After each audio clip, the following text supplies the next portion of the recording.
In case you didn't know this about me, I like learning new words. As someone who spends the majority of my time writing, teaching, and preaching, I enjoy finding new words and phrases to utilize in communicating the message I'm trying to convey. I even get daily emails with the word of the day to help me along in my linguistic journey. This week, I learned a new word, disputation. Maybe you can reason what the word means from what it sounds like, dispute. It means the act of debating or disputing, a wrangling argument, a verbal controversy, discussion, or debate. Basically, I just gave you a new word to describe how you and I spend the majority of our days interacting with other people. The reason I came across this word was in relation to studying the book of Malachi. While it doesn't take much for us to imagine or understand having verbal debates with people on a daily basis, what about arguing with God? Because that is exactly what is taking place in the book of Malachi. In this short Old Testament book, we find 6 disputations between God and the people of Israel. The thought of arguing with God is one we entertain somewhat jokingly when we're going through things in life we don't understand or we don't like.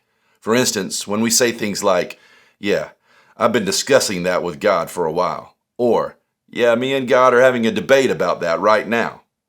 We are doing so in jest, but our hearts really are engaged in a dispute with God, if we're honest.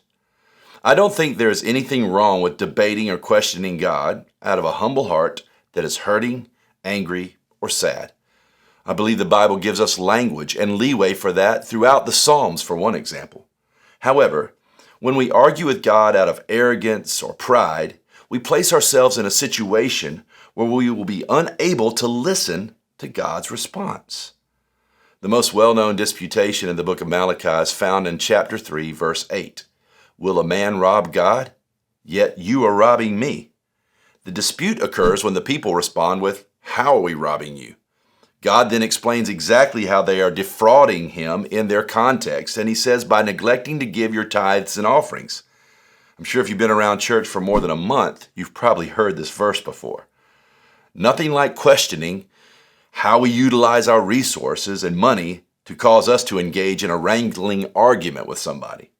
Now, I don't have time to go into all the disputations about tithing, offerings, alms, and how they all relate to biblical generosity in general, but suffice to say, while these ways to give were established in the law, Jesus didn't come to abolish the law, but to fulfill it and set us free from living by the law and instead enabling us to live by grace.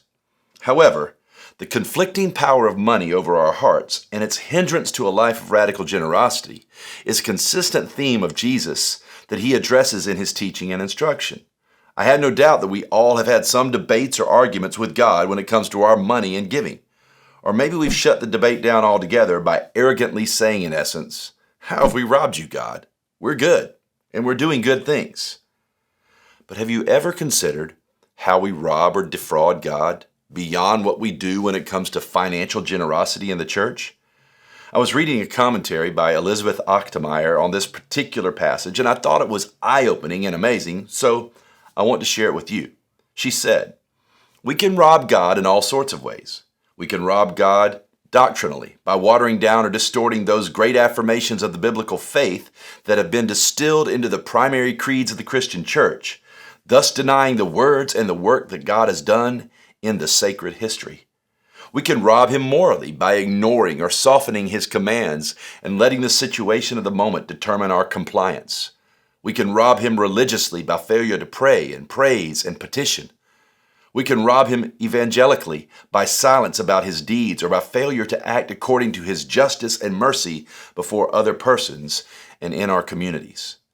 This God of the Bible is Lord, King, Master, Father, Judge, Savior, Redeemer over our lives and world. If in the conduct of our daily existence we try to make him less than that, we most assuredly rob him, as Judah was robbing him of the glory and honor due his name." I want to encourage you that if you are a Christian, your whole life belongs to Jesus, including your finances, but not just limited to your finances. Any area God is not in control of is an area of your life that you're robbing him of the honor and glory due to him through your life. It is perfectly fine to ask God questions, debate, and discuss every area of your life if you need to. But be determined to yield to God's answer no matter what. At the end of every conversation, you can be assured His will, His way, His plans are the best for your life, so that every disputation can ultimately end in exaltation to our Father who loves us the best.